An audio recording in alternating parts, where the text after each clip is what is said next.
Jadi dalam kesempatan kali ini ana ucapin minal aidil faizin dan juga minta maaf, mohon maaf lahir batin sama antum semua para jamaah khususnya. Mudah-mudahan insyaallah Allah Subhanahu wa taala bersihin hati kita. Allah Subhanahu wa taala jadiin kita orang-orang yang terus nyambung silaturahim insyaallah. Amin ya rabbal alamin.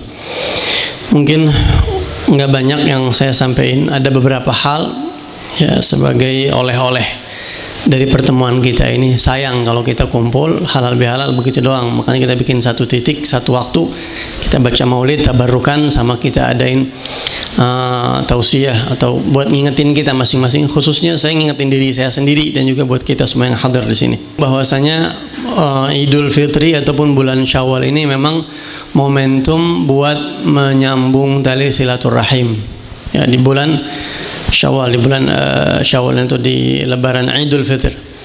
Kalau di kalangan habaib ada istilah yang namanya uwad. Cuma kita di Indonesia sama di Hadramut halal bihalal kalau bahasa kitanya begitu, uwad. Kalau di sini yang paling, kalau kita ini para habaib itu tanggal 2 Syawal. Itu semuanya satu titik di Rabithah Alawiyah. Itu dari zaman kakek-kakek kita dulu. Jadi habaib keluarga besar keturunan Nabi Muhammad SAW udah kumpul di situ semua satu titik, itu ketemu di situ, ketemu misanan kita, saudara kita yang jauh yang dari sono sini, paling kagak di situ ketemu. Kalau di mana-mana waktunya susah, begitu. Itu kalau para habaib di situ. Terus juga para habaib punya kebiasaan uwad. Uwad itu dari kata-kata ada ya'udu minal aidin wal faizin. Ini ilmu buat ente biar ente ngerti dunia habaib. Berguru sama habaib biar tahu caranya habaib begitu ya.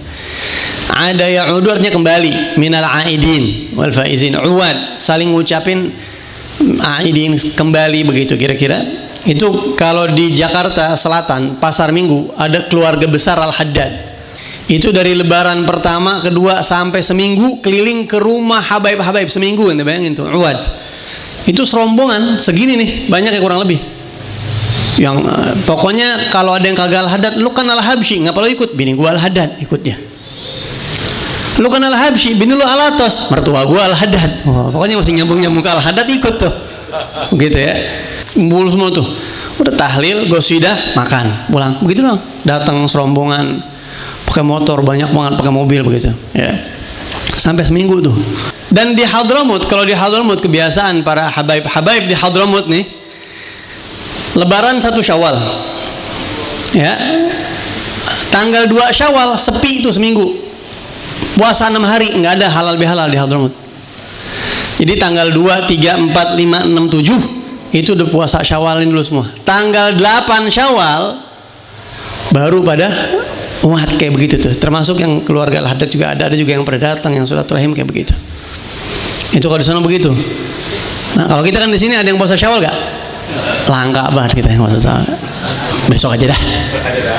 Ada ketupat, besok aja dah. Besoknya lagi, besok aja dah. Terus sampai lewat Syawal. Sampai ke puasa-puasa akhirnya. Ke puasa-puasa kita. Lu terakhir puasa Syawal kapan ya? Belum pernah gue seumur hidup. Sampai belum pernah puasa Syawal seumur hidup. Gitu.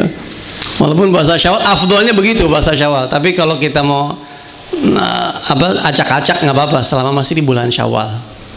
Gitu, itu kebiasaan para habaib. Nah, tujuan dari itu semua adalah nyambung silaturahim.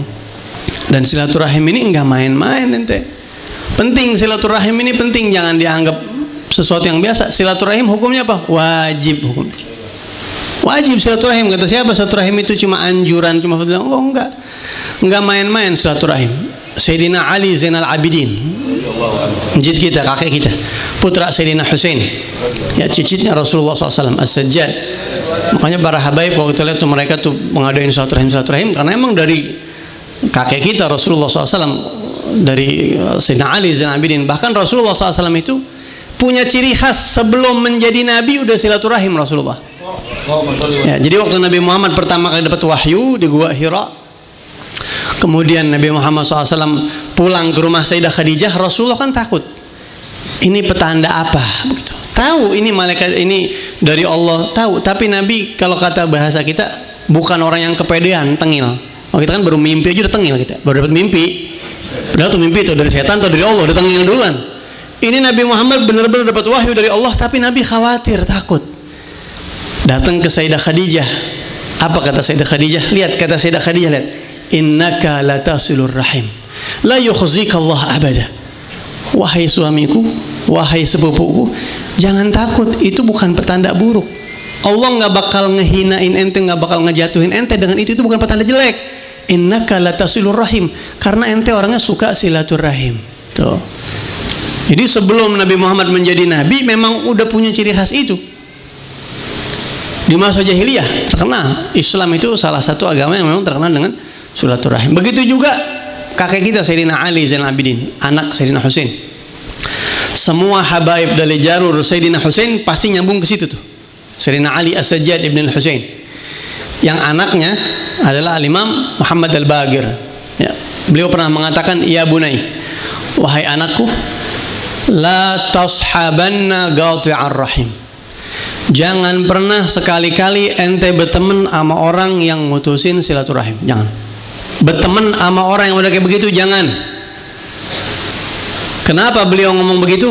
Fa inni wajadtuhu mal'unan fi kitabillah. Karena saya lihat di Al-Quran, ternyata orang yang mutusin silaturahim itu dapat kutukan laknat dari Allah. Dikutuk sama Allah. Dan beliau cuma ngomong begitu doang, dengan beberapa riwayat begitu ya. Akhirnya dicari-cari sama ulama, ayat yang mana yang jelasin orang yang mutusin silaturahim itu dikutuk sama Allah.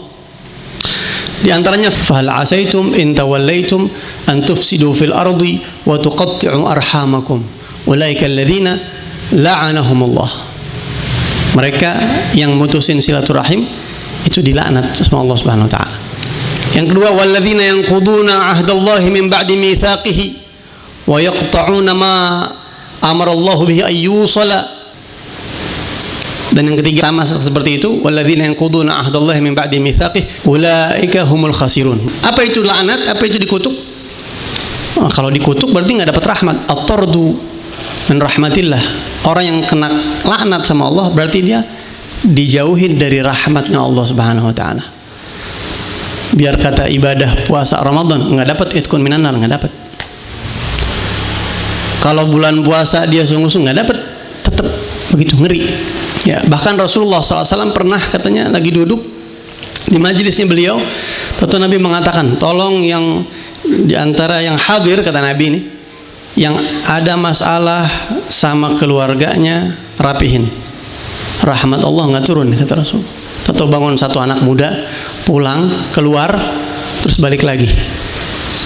Ya, habis itu dia ngomong, memang dia ada masalah sama halehnya. Haleh itu kalau kata kita saudaranya ibu, bibinya. Dia keles sama bibinya. Bayangin di majelisnya Nabi Muhammad SAW tuh Nabi bisa tahu tuh rahmat Allah kagak turun.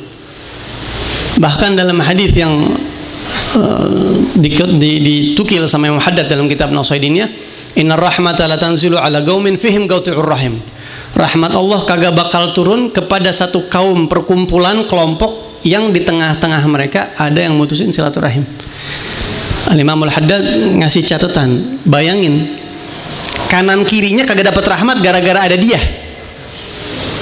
Ini orang yang kanan kiri padahal kagak ada masalah, cuma tetap kecepretan, kagak dapat rahmat kalau duduk sama dia. Bagaimana dianya, kata Imam Haddad, mutusin silaturahim. Bahkan ada hadis yang lebih ekstrim lagi, bahwasanya orang yang mutusin silaturahim la yadkhulul jannah qati'ur rahim walau mata fi jawfil Ka'bah. Orang yang mutusin silaturahim kagak bakalan masuk surga walaupun matinya di dalam Ka'bah, di tengah-tengah Ka'bah. Dia lagi umroh atau lagi haji, ketemu sama amir yang jagain Ka'bah misalnya, ya, diizinin sama amirnya, terus yang jagain Ka'bah bukain pintu, dalam Ka'bah mati, tapi mutusin silaturahim, kagak masuk surga tetap. Di dalam Ka'bah mati kagak masuk surga, apalagi cuma di musola at-taqwa, musola al-ikhlas, musola kagak ada apa-apanya. Lihat gimana pentingnya silaturahim. Nah, jadi nih Lebaran ini kita cek masing-masing diri kita. Ini diri kita, nggak usah ingat, nah ini si Anu nih si ini nih, ini saudara gue. Jangan begitu, jangan. Kalau ada nasihat, ini buat saya. Saya juga lagi ingat siapa orangnya. Insya Allah kita, insya Allah saya lagi ingat siapa orang yang tetap saya datengin. Nah, antum usahain kayak begitu. Ya, usahain kayak begitu. Jadi jangan merasa hina, apalagi kita saudara misalnya nih, adik kakak, baik-baik itu adik kakak, Terus juga baik-baik apalagi sepupu, jangan sampai keles tuh, sepupu, ipar-iparan, tetangga. Nah, silaturahim yang bisa bahaya begini, yang tercela, kata ulama, silaturahim yang sebabnya dunia. Kenapa sih ribut? Kenapa? Urusan apa ribut? Iya, habisnya itu dia, dagangannya, lakuan dia sama gua. Tuh yang begitu yang dilaknat tuh. Gua mah kegedeman pisan sama dia, misalnya begitu.